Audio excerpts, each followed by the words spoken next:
अनुचित भाषा बोलती है तुमने। अरे जिस सभा के मध्य में रघुकुल का एक भी दीपक हो, उस सभा के बीच में अनुचित वाणी नहीं बोलनी चाहिए, अभिमान युक्त भाषाओं का प्रयोग नहीं करना चाहिए। अरे यहाँ तो रघुकुल की मणि राघव जी बैठे हैं और तुमने यहाँ पर ऐसी बात कर दी। महाराज जनक जी तो एकदम से कंपित हो गए। सारी जो सभा थी वो लखन के बाहुबल को देख कर चमक गई। महाराज छोटा सा बालक है लेकिन बोलता कितना है ये। जब छोटे छोटे बच्चे कोई बड़ा काम करने लग जाएं तो महाराज आश्चर्य होता है। इसकी उम्र तो इतनी सी है लेकिन काम देखो कैसा कर रहा है ये। लखन को देखकर सोचने लगे, इतनी सारी सभा बैठी है, ये छोटा सा बालक उठकर कहने लगा। महाराज लखन तो रुक ही नहीं रहे हैं। जग भाई मगन गगन भाई वाणी, जग भाई मगन गगन भाई वाणी, लखन बाहुबल विपुल बखानी, लखन बाहुबल विपुल बखानी।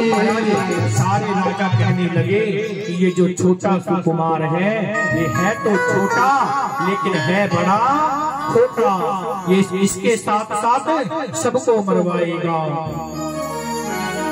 राम ने धीरे से लखन को कहा,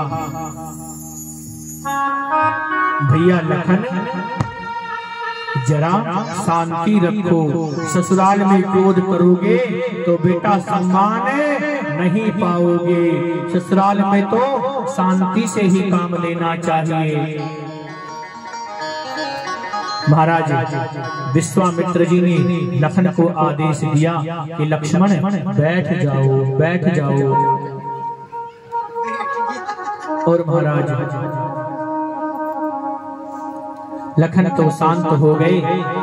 अब विश्वामित्र जी कहते हैं कि उठा हूँ राम भजन जाओ यह चापा, उठा हूँ राम जब यह चापा, उठा हूँ राम भजन जाओ यह चापा, उठा हूँ राम भजन जाओ यह चापा।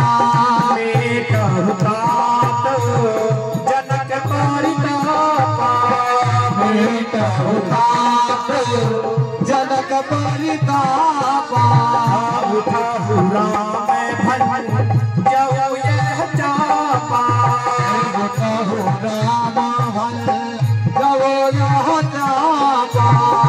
मेटहु जनक राय परितापा, मेटहु जनक राय परितापा।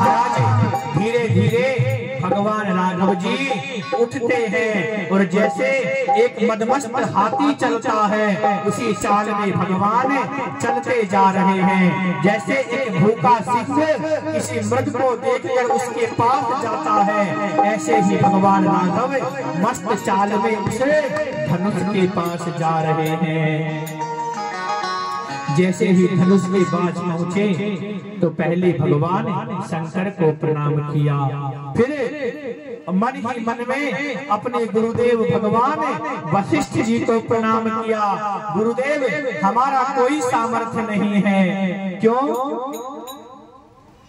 जब भगवान राघव जी विजय प्राप्त करके लंका से वापस लौटे तो उनके साथ बंदर और भालू भी आए थे। तो उनसे राघव जी ने कहा था कि हे भाइयों, हमने यदि उस यज्ञ में उस युद्ध में हमने राक्षसों को मारा है तो वो हमारे गुरुदेव भगवान वशिष्ठ जी के आशीर्वाद से ही मारा है। तो आज परीक्षा देने गए हैं।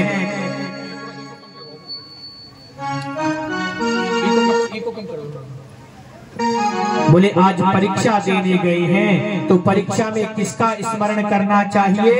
गुरुदेव का। तो गुरुदेव का स्मरण करते हुए मन ही मन में भगवान प्रणाम करते हैं कि माना ही प्रणाम गुरु ही प्रणाम मन ही मान कीन्हा। गुरु ही प्रणाम मन ही मान कीन्हा। गुरु ही प्रणाम मन ही मान कीन्हा। गुरु ही प्रणाम मन ही मान कीन्हा। अति राघव उठाय धनु लीन्हा।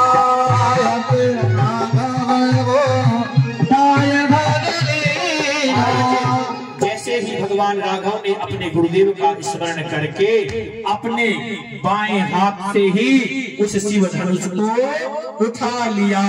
रामचंद्र भगवान की जैसे ही महाराज राघव ने उस प्रत्यंचा को चढ़ाना प्रारंभ किया। हितम के उदाम निज में जब लय हो लेते चढ़ावत खेच दिगारे। हितम के उदाम निज में जब लय हो पुनि नभ धनु मंडल सब भय हो। पुनि सब भय लेते चढ़ावत खेच दिगारे। लेते चढ़ावत खेच दिगारे। काहन लखा देख सब ठारे। काहन लखा देख सब ठारे। छन राम नाट्य धनु तोड़ा हरे भुवन जिनि घोर कठोरा।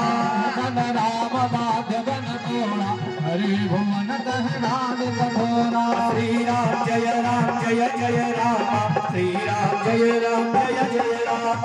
श्री राम जय राम जय राम। श्री राम जय राम जय राम। श्री राम जय राम जय राम। श्री राम जय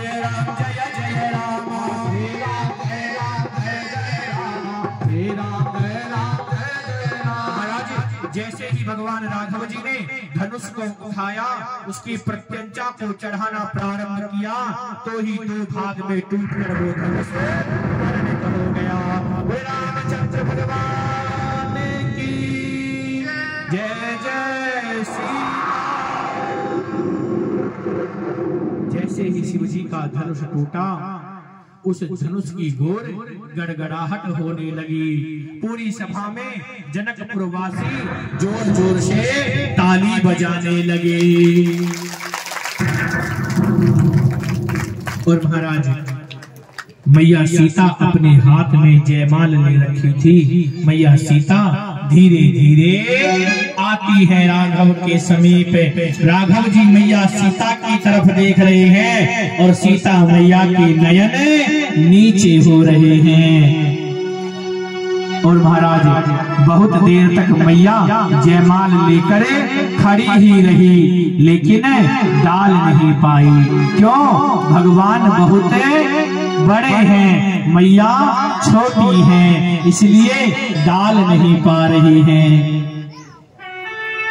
तो सारी की सारी सखियां भगवान से कहती हैं अरे झुके जाओ तनिक रघुवीर लली मेरी छोटी है। झुक जाइयो तनिक रघुवीर लली मेरी छोटी है। झुक जाइयो तनिक रघुवीर लली मेरी छोटी है। झुक जाइयो लला रघुवीर लली मेरी छोटी है। छोटी है छोटी है छोटी है छोटी है। हाँ छोटी है छोटी है छोटी है छोटी है। जइयो तनिक रघुवीर लली मेरी छोटी है। झुक जाइयो तनिक रघुवीर लली मेरी छोटी है। बहुत देर हो गई, भगवान ने कहा अभी झुक गए तो जिंदगी भर झुकना ही पड़ेगा। यहाँ भगवान थोड़े और सीधे हो गए, हम नहीं झुकेंगे।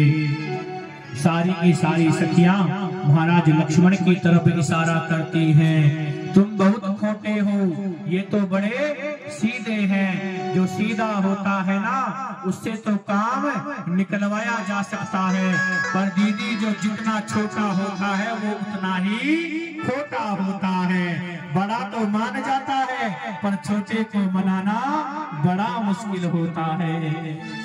सखिया कहते हैं यदि तुम अपने भाई को थोड़ा सा झुका दोगे तो तुम्हारा भी काम हम करवा देंगी, इनके साथ साथ तुम्हारा भी ब्याह रचवा देंगी।